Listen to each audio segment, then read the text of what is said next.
We have discussed this morning, Ginny introduced a very interesting subject uh, on effortless, efficient effectiveness, and she has learned a great deal in her work on that subject and applies it to, has applied some of these ideas of metapsychiatry to situations in a business.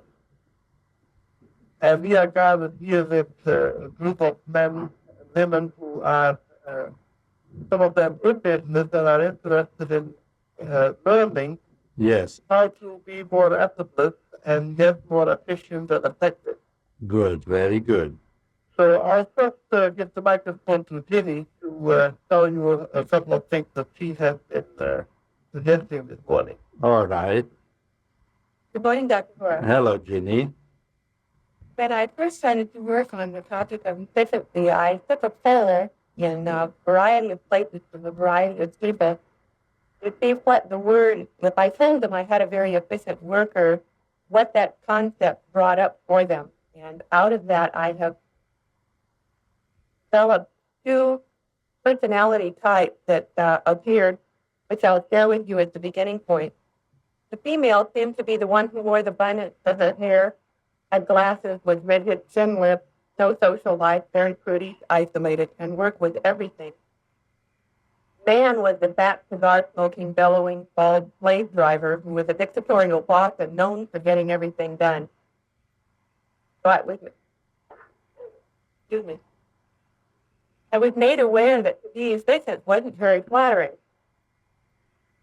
And recognizing that few businesses really work at that extreme, there are two definitions of businesses, modes of being in the world that I've developed for today's discussion. One is non-efficient, the other one is inefficient. The non-efficient workplace, the surroundings are pleasant enough and there's usually enough money, but there's little job satisfaction, schedules are missed, paperwork is often expanded, and there's lots of duplication and meaningless work. The inefficient workplace is crisis-oriented, always behind, often not enough money, very little documentation for the support of the work function. Job descriptions are unclear, and everybody's either doing everything or nothing. And this is a very frustrating place to work. I also discovered that to be an efficient worker without any understanding kind of puts you out of step with things, and you often were seen as a troublemaker or a pain in the neck. And then we developed that to be efficient with understanding brings with it a satisfaction. Find efficiency this morning as the observable evidence of the understanding of divine order, and it isn't something you must do, but it's something you need to learn. And that it's possible, when you become interested in that, to establish order at any level of the organization, in whatever position you are, first by discovering that order is ever present. Once discovered, to encourage it, and to make a commitment to that order, and further to make a commitment to understand the divine order. As a motto, I use, let all things be done decently and in order from Corinthians. We have just been talking about the workplace seen in a different light and how you help to foster first the clarity and then the efficiency and further understanding of how to improve your work experience by the development of this understanding of divine order. We were just discussing some of the different ways that happens.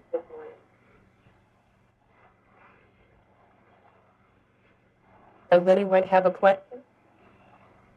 Well, I have a question. Yes, sir. You have evaluated efficiency in terms of personality traits. In metapsychiatry, we have discovered that personality traits are not reliable because they are just fantasies about oneself. And our entire orientation is towards values. So we don't judge situations according to personality traits, but value systems. And we arrived at an understanding that effortless efficiency and effectiveness are an expression of the particular conscious or unconscious value systems which people cherish. And this cherishing of the right value system manifests itself in the 3E performance, triple E performance. So that's just to start out a discussion. Now, if you have any questions, we can go into that. I would like to ask a question then. Was the definition of efficiency that I offered this morning incorrect? Well, it is superficial, Jeannie. You know, when we evaluate personalities, we are evaluating fantasies. So it's of necessity superficial. The definition was observable evidence of the understanding of divine order. Yes, of course, but our personality is not based on that. No, the personality description was just, Ginny had been asking what people thought. Yes. And so came up with a description, just as an introduction to contrast the metapsychiatric understanding. Oh, I see. Well, as long as we all understand that we don't think much about personalities. Right. Those are superficial lifestyles. Right. And lifestyles are just fashions which one picks up. You know, whether you wear your hair in a bun or not in a bun, this is not the issue. The issue is always the value system which you live by, which you cherish, and that is important.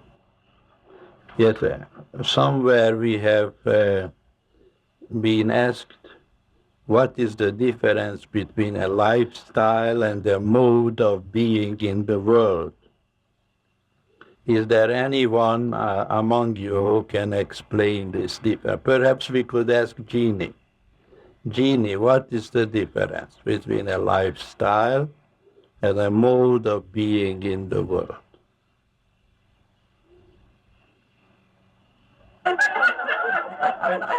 One is operational and the other is existential. Very good, Jeannie. I've been prompted. Very good. Is this... performance.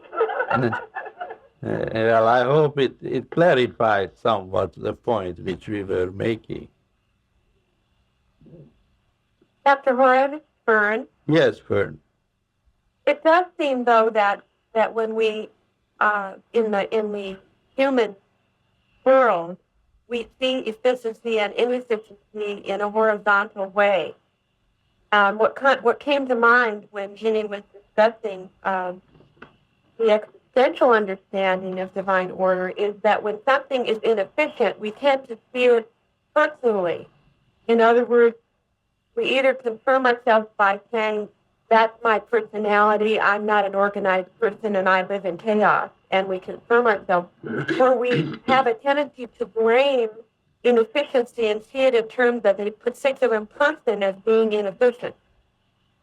And could you help us focus on how we might clarify values as opposed to inefficient persons or efficient persons? You see, Fern, it is very important to see everything in terms of values.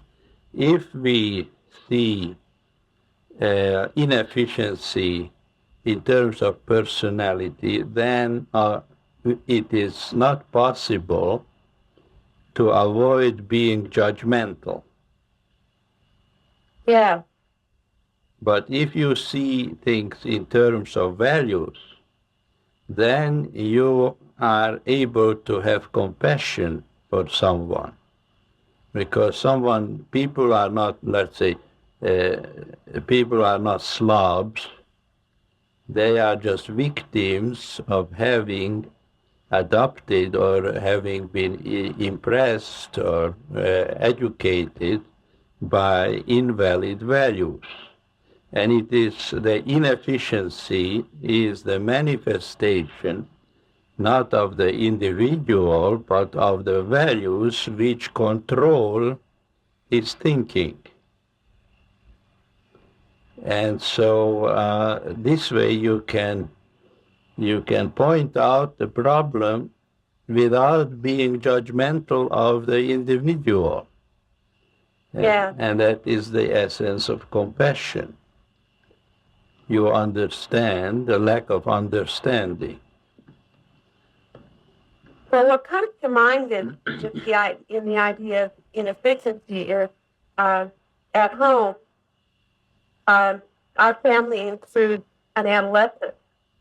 And it seems that traditionally the thoughts about teenagers and adolescents is they're too interested in their social life. Therefore, they come in late and they're tired in the morning and they don't do their chores efficiently. So if I say to my daughter, who actually is very cooperative and will do her share or participate in the family chores, Julie, you made dinner last night and the dishes aren't done. She'll say, I'll do them in the morning, but morning to her is 12 or 11 o'clock. And if I want to use the kitchen, I can't really leave these things, the old corn sitting in the sink. I have to clean the sink myself.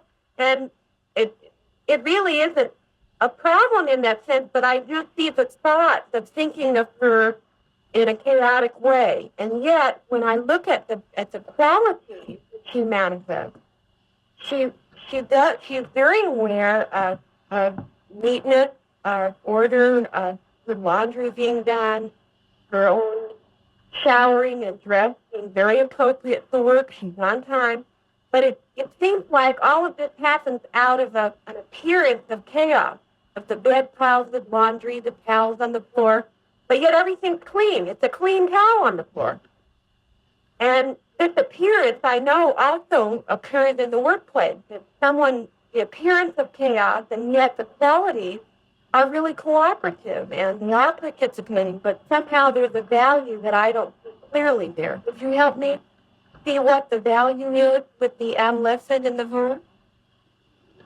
Well, the value, as you describe, is interactional. The problem is interactional rather than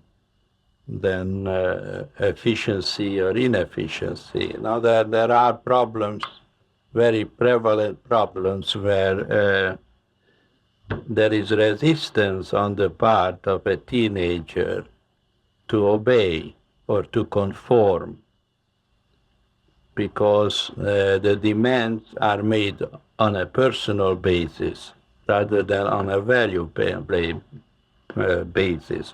You clean up your room because I want it that way. I like it that way. I want you to clean up your room. Now here we have an interactional problem. Again, our difficulties arise from formulating our communications in personal terms. And parents and teenagers have a tendency to be very personal in their communications rather than value-oriented. So their sloppiness may be just an expression of resistance to being dominated.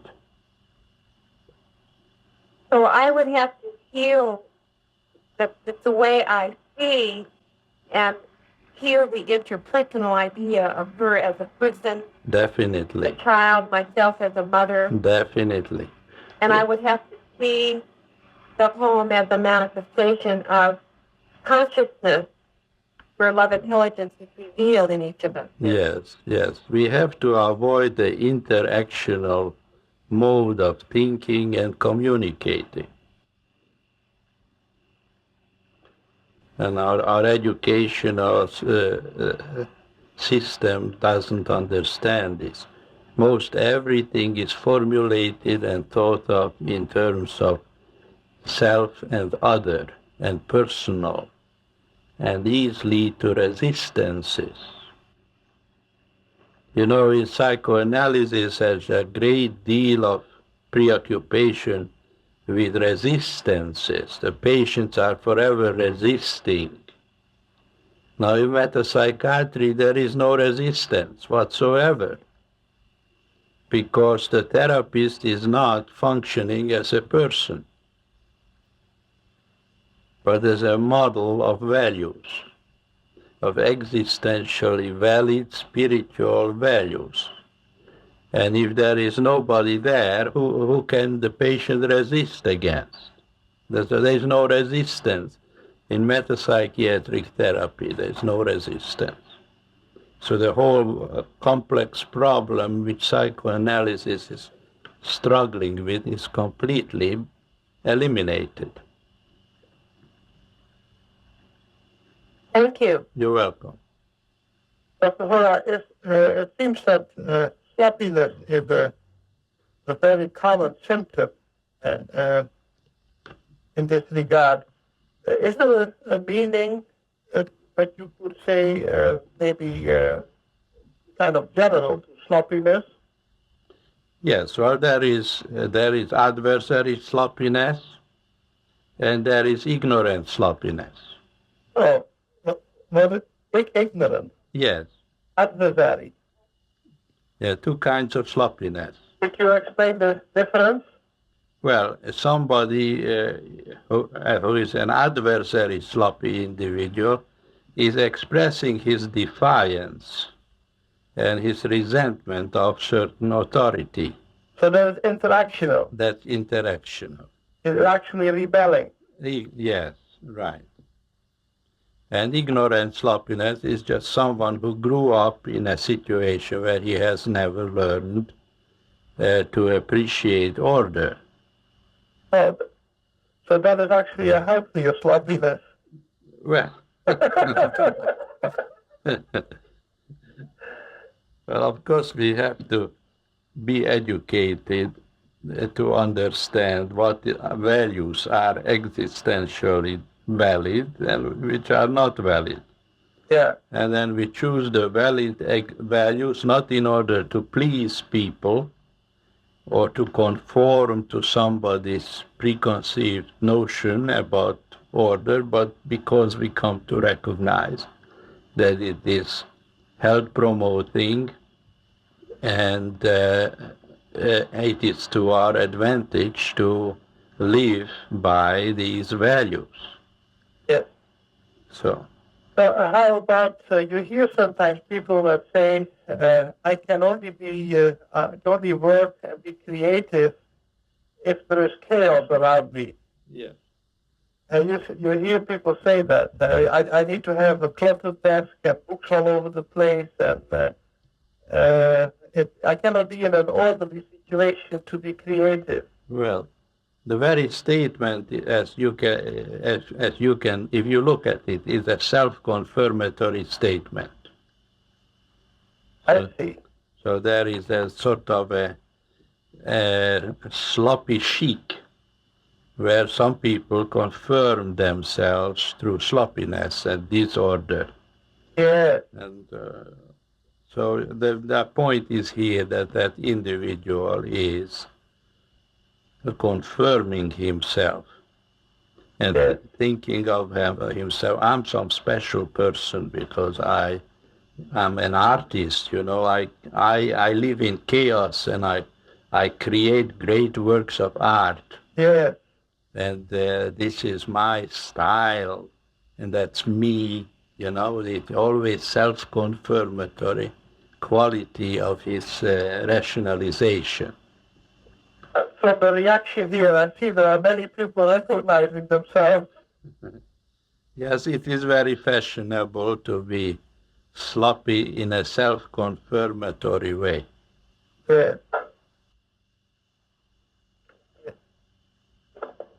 Dr. Hora, this is Bill. Yes, Bill. What would be the reverse of that, being overly neat or That is more than it's needed? that I was just going to say that you can be self-confirmatory through neatness, you can be self-confirmatory through sloppiness.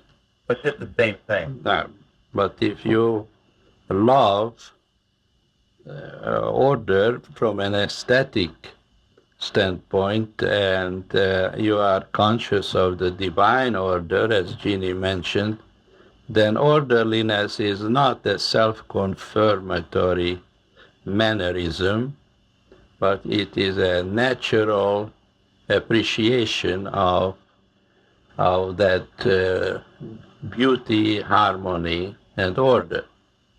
You enjoy this kind of order. And of course, it facilitates productivity and even creativity.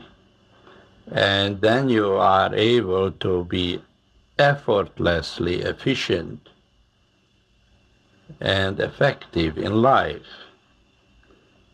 It's an entirely different quality of order based on spiritual values. It's very important to be aware, give credit to God for the order that's in your life rather than to yourself. Or to mom. Well, I heard of a man whose mother was so orderly that if he got up at night to go to the bathroom, by the time he came back, his bed was made.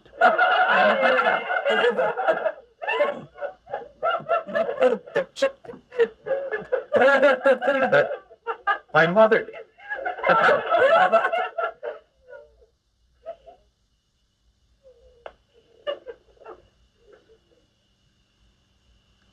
Dr. Hora, Linda, Yes, Linda. I have a question about efficient prayer. When praying about any matter that is on our mind, what's the most efficient prayer that we can pray? Well, we cannot talk about prayer in terms of efficiency, Linda. We can talk about prayer in terms of sincerity rather than efficiency. And sincere prayer is, of course, the only kind that is effective. But you don't pray efficiently. I once heard a Catholic bishop on television reciting the Lord's Prayer. He was so efficient that he rattled it up in about 5 seconds. This would I call efficient prayer.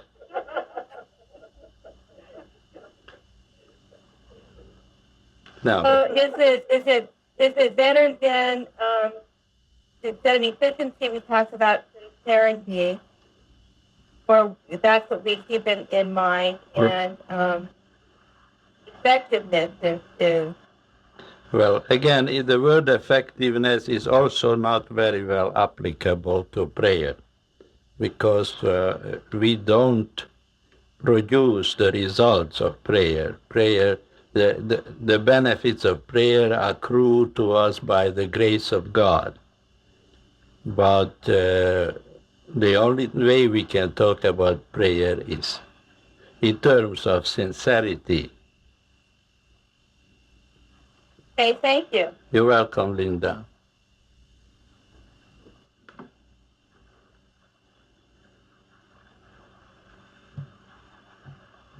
Dr. Hora, this is Jenny. Yes, Jeannie. I was working on this. I spoke with John for a little bit because I wanted to be very clear what it was I was attempting to research. The question crossed my mind, is efficiency a quality? And I decided that it was not. That efficiency actually belongs to the level of the world. Is that correct? Yes, you are correct, because we are not efficient. Intelligence and love and orderliness are producing efficiency. They manifest themselves in terms of efficiency.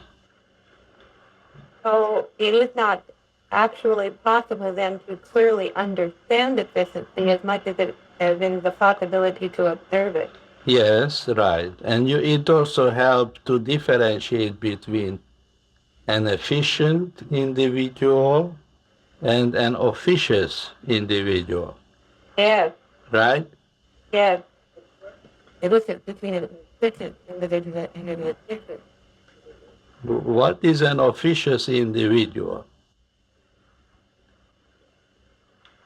I someone who is very orderly in their work, but does it with purpose rather than understanding it. And it's not an effortless thing, it's something they produce. It's a self-confirmatory stance. Yes. And don't they also impose that on those around? Yes, of course. And yes, right. They are With the not word officious, officious. They are not very popular in the workplace. oh, I see. Uh-huh. I'd like to ask some further clarification on this. Nothing, so the more we are our mode of being is God-centered, and we become interested in love intelligence, that means our life becomes more orderly. Of course. Does it also mean more need? Well, neatness is just one of the manifestation of orderliness relating to mostly to our attire. Huh? Is that famous statement, cleanliness is next to godliness, is that existentially balanced? Well, no, cleanliness is not next to godliness, but purity is. Purity. Yes, cleanliness is just an outward activity. You can be, as Jesus said, you are clean on the outside and full of corruption on the inside. I see. And you're washing the cup on the outside and leaving it dirty inside. Right. And that's what cleanliness can be very often. But purity refers to the quality of consciousness. So when we love purity, then spontaneously we will have a love for orderliness. Well, of course, orderliness, we have to be sure that the right kind of orderliness is based on a developed aesthetic appreciation, developed sense of aesthetic appreciation, where orderliness and harmony and purity are manifesting themselves in us and around us. So there is the kind of orderliness that is not based on aesthetics. Right. And that would be maybe based on perfectionism. That's right. Hitler was very orderly, you know. Yes, the Nazis were very orderly. Very orderly, but they were very hostile. Yes. So that's a compulsive, tyrannical form of orderliness, which is a sickness. So there is a sick order and a healthy order. The sick order is based on willful aggressiveness and tyrannical, hostile willfulness, and the healthy order is based on the love and aesthetic appreciation, which are spiritual qualities. There is no violence in it. Is that maybe the order that we find like in nature, where in nature, if you look at scenery, it's not particularly a structural order, a regimented order. It looks like chaos sometimes. Yes, it's And yet quite there is beauty. right, of course, of course. Everything in nature glorifies God. Let's see, where were we? Yeah, Charles has a question. Hello, Dr. Roy. Hello, John. I'd like to return to compulsive tyrannical cleanliness. Yeah.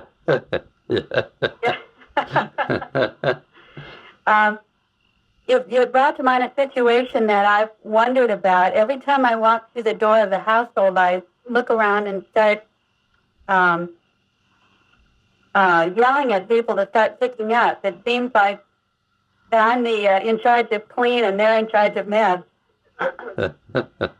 That's called division.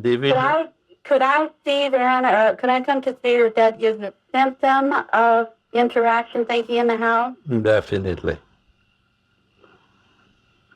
And as the interaction thinking is healed, the order just comes about, and I won't have to do anything?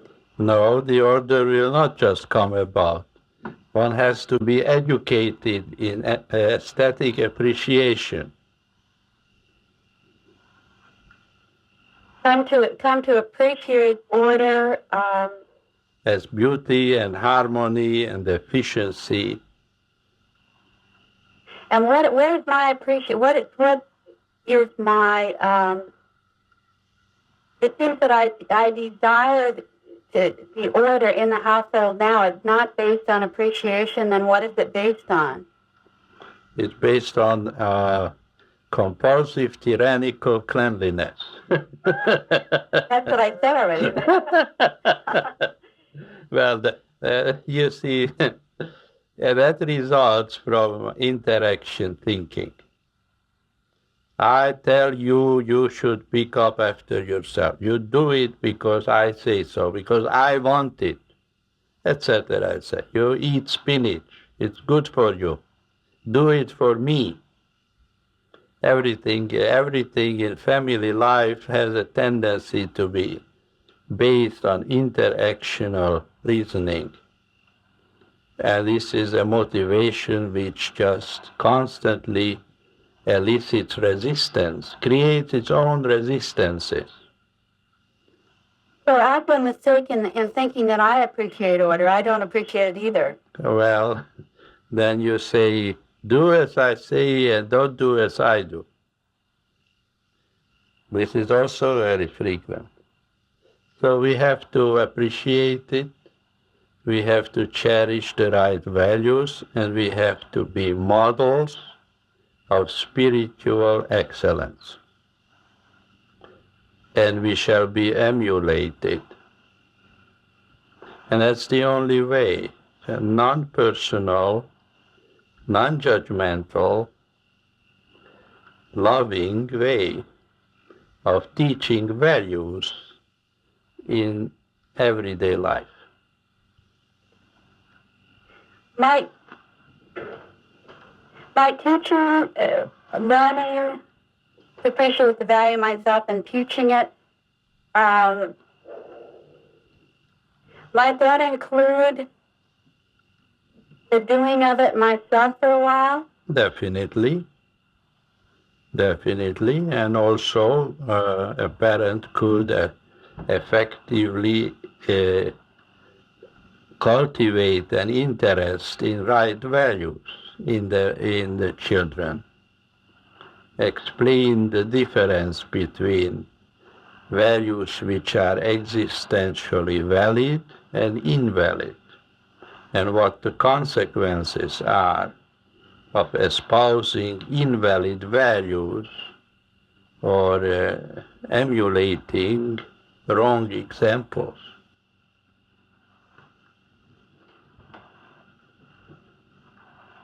Thank you, Dr. Vern. You're welcome, John. Dr. Vern, this is Fern again. Yes, Fern. when we had a couple questions, and one was, you said that when we are models of excellence by manifesting spiritual values and efficiency, Yes, that we are emulated. yes, And I think that I have a deeply embedded desire to change emulated to admired. Can you, because it seems like the idea of teaching values, I get distracted by using the teaching aspect to be tyrannical. In other words, I will emulate these values. Now you do them next. you There's do. a kind of lecturing involved there. Yeah, yes, well, that's not it. That's not it, I know. No. What can you help me see what emulating is, or teaching values? Somehow, I think if I'm endeavoring to be here for God in this manifestation of values, then the interpersonal is completely healed. It doesn't exist. That's right. Is that right? That's right. Then there is no admiration, because admiration refers to the person. Admiration is based Yeah, on self-confirmation. Right, of course. And But emulation is what? taking over a value. Emulating of being imbued with a particular value. Yes, right. And the value begins to be appreciated In and of itself. in and of itself. Right, of course.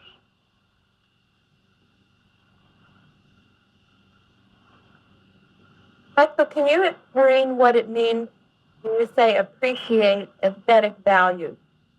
If this has to do with efficiency, could you talk a little more about that? It has to do with the love of order.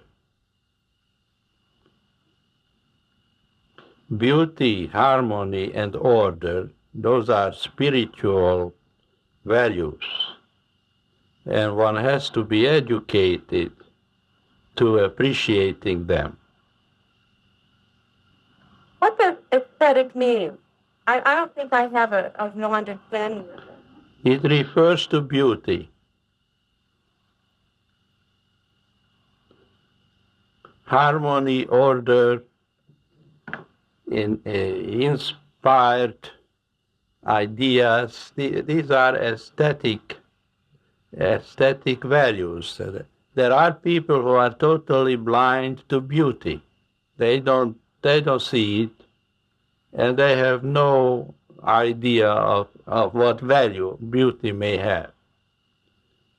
Like, for instance, color coordination. I think you are interested, Fern, in color coordination. Yeah. Now, what is that based on? You think it is just scientific study or something? It is based on aesthetic appreciation. Yeah. There are people who will combine impossible colors when they decorate their homes, or they choose their clothes. And these colors will be clashing and create a discomfort in us when we look at it, right? Right. Yeah, like, for instance, pink and green or something like that. Now, if we have a developed sense of aesthetic appreciation, then we spontaneously choose colors which are coordinated, which enhance each other in beauty and harmony. They create a harmonious picture of whatever we are looking at. So that is, and some people have a more developed aesthetic sense than other people. So that's what aesthetics means. Thank you. You're welcome. Dr. Hora, this is Lieutenant Linda, and I need some help in understanding How much different are you, Linda? I'm sitting right behind you. I mean, no. I'm sorry, I have questions regarding values in the workplace. Yeah. I teach school and I work with kids, children that have learning and learning handicaps, kids that were kind of like thrown out of the regular classroom. And I noticed that I sometimes will work really tired, and sometimes I have this dread of going back to work. Yeah. And I've been trying to look at my wrong understandings about teaching, and I noticed that they tend to be interpersonal and operational. And I have this kind of feeling that I worry about what's going to happen to children that can't read, and I noticed that other people at the school that teach the children, and they don't get to worry Yeah. about what's going to happen to all these children that can't read. Yeah. And I can see that would be tiring. And it also bothers me when the children in my class are quite feral. Yes. And I noticed that some other teachers don't seem to be bothered so much by all this quarreling and fighting. Yes. So what was it helping to me? What kind of values should I be taking an understanding of that? Well, if you come home tired, that means that you are frustrated. I would say that. You find your work very frustrating, Linda, right? Right, that's true. So if you are frustrated, that means that you want something That's true. and you're not getting it. True. So what is the remedy? Well, is that wanting and not wanting is a problem? That's right, sure. I see you have studied metapsychiatry. I've studied for about a year. That's good. Okay. So you just go to teach as a beneficial presence to manifest the qualities of God in front of the children and allows God to do the teaching. You know, I've thought about that, and I've been told that more than once. And I've talked about this issue in, individual therapy sessions. Yes. And I don't seem to be able to do that. I mean, if it's something like that, there's a process involved, and, over time I'll be able to manifest. You will never be able to do that, Linda. It cannot be done. Well, see, maybe that's... But you can become that way. You can be transformed from a should thinker and a willful teacher to a beneficial presence in the classroom, which is effortless, efficient, and effective. Amen.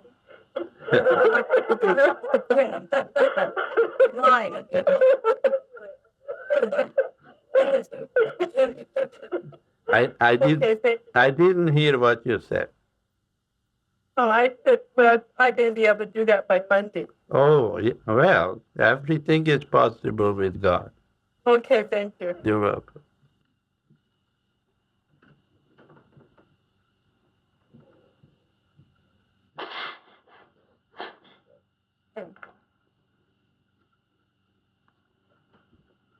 Hello, Dr. Hora. This is Carol. Yes, Carol. And we've had a symptom in our house for a couple of years now, and I am sure we've been treating the symptom, which is ants in the kitchen. Ants? Yes. And do you have roaches too? Do you have roaches? It has become very frustrating, and even with the help of a pest control company, we don't seem to be making a lot of progress. Yeah. And I'm interested in what thoughts are being manifested, and is there some general invalid thought or value system that would encourage these little tests to keep coming in. Definitely, Carol. Definitely. Is it your kitchen or is somebody else's kitchen? Well, I think of it as my kitchen. It's your kitchen. Well, what is going on in your consciousness that is crawling and irritating? I don't think I know. Well, maybe you could watch your thoughts while you're in the kitchen and see whether there are certain irritating, creeping thoughts present. You know, the Bible says God gave us dominion over everything that creepeth on the face of the kitchen sink.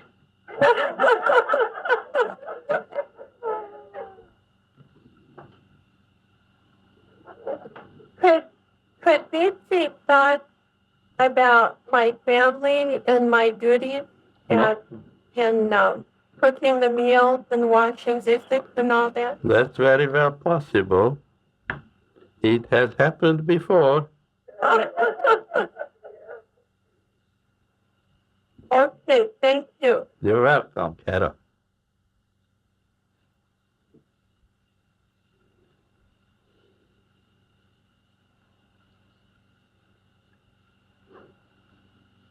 Dr. Hora, to go back to for a minute, as the discussion develops, it seems then that order is not possible without beauty. Order by itself is beauty. Order by itself is beauty. Yes. So even in the workplace where we think of order and would like to see more efficiency, we cannot separate that from this aspect of beauty. Yes. Yes. Hey, Dr. Hora, this is Ann. Yes, Anne. I was interested in your comment about the importance of aesthetic values in coming to appreciate spiritual values of order and harmony. Yes. But we have noticed often that in the Southern California culture, there seems to be no that sort of anything goes in terms of how people dress, what they do, the music, sort of all aspects of cultural life. And I've often had a sense of, and people generally say about this, it's entirely subjective, that it's whatever I think is good or comfortable or beautiful, and or you could say, or is anybody else to say. But I've often had a sense that there must be a kind of aesthetic value order as there's a spiritual value order. That is, that there are things that are inherently beautiful and things that are not, in spite of the fact that somebody else likes them a lot.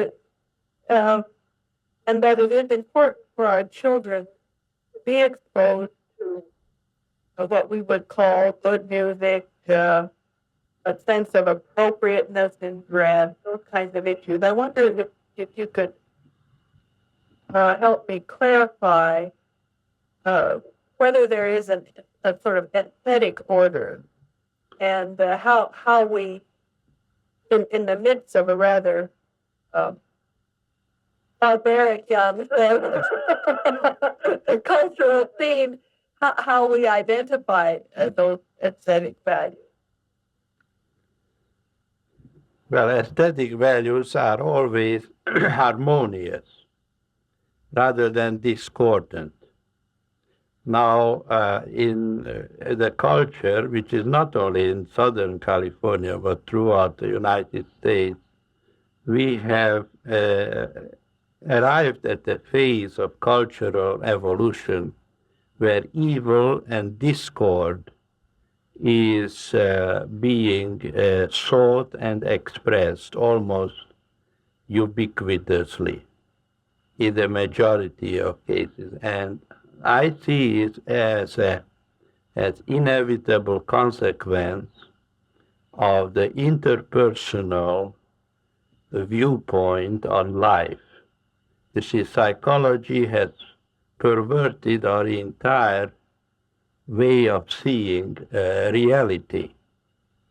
And everything is seen in terms of interpersonal relationships.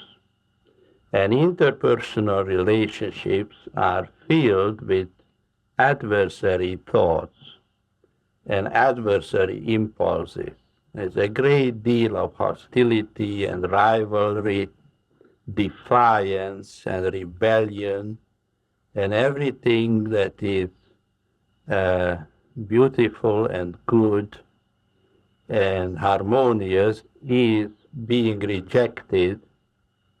That is a sort of an adolescent rebellion of the whole culture, very much expressed in rock and roll music, where you see on television screen people are making a lot of money out of portraying the ugliest and the most bizarre and distorted forms of behavior, and the screaming and yelling and the noise and the drug, smoking marijuana and cocaine, all these perverted ways which are nothing else but rebellion against certain interpersonal relationships which people grow up in. So everything, the popular value system is adversary relationships and adolescent rebelliousness, and that colors the whole scene. And quiet dignity and grace and harmony, order and beauty is a very rare thing to see. So that's what you are describing. And of course, there are certain critics who think that this is nice. There are even people who say that the graffiti monstrosities which we see on the New York subway, that this is art. Some of the art connoisseurs consider trash and garbage and graffiti and violence as an art form, because they probably assume that if most people are doing it, it must be right. So it is just a transitional phase in our culture, and in everyone's development there is a period when one likes to express negative attitudes and invalid values until one gets into a shipwreck situation.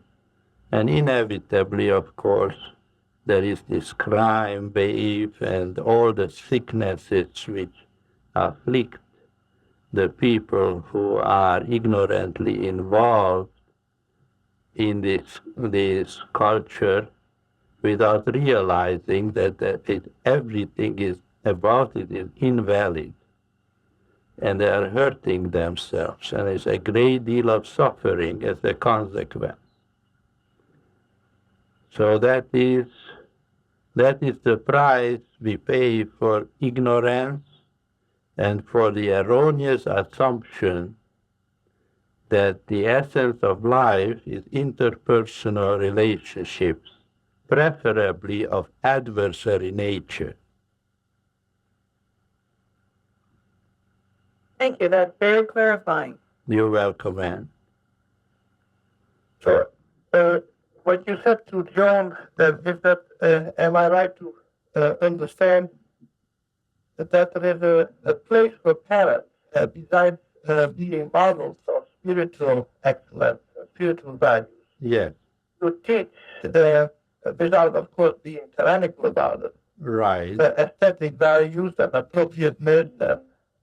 Definitely, but it must be done on the basis of the values themselves rather than personal opinions. The trouble starts when parents take the truth. Like you can use the truth to provoke resistance by personalizing it. Saying that it is my opinion. My opinion, yes, that is a very harmful way of teaching. The answer is, who gives a damn about your opinion? Johnny down the street doesn't think so, or something in the schools. Yeah. Now, in the school systems, of course, there is also a great deal of ignorance among the teachers, unfortunately. Dr. Roulette? Yeah. This is Joan. Yeah. I have a question about works of art or music. Does their aesthetic values depend on the consciousness of the artist that creates them? Well, definitely. Definitely. When we're looking at some works of art recently that were nude bodies, and discussing whether they were sexually or provoking or stimulating, or whether they were works of art, would that then depend on the motive of the artist while creating them? Very much so, yeah. So if the motive was sexual interest, then they would be sexually stimulated. And if the motive were appreciation of beauty. That's right. That's correct. Thank you. You're welcome. Dr. Hora, the other side can, what's the responsibility of the eye of the beholder? The responsibility of the eye of the beholder. Or maybe the artist painted the eye didn't fit it and it wasn't with film, but perhaps the artist had a very clear vision of what he was doing.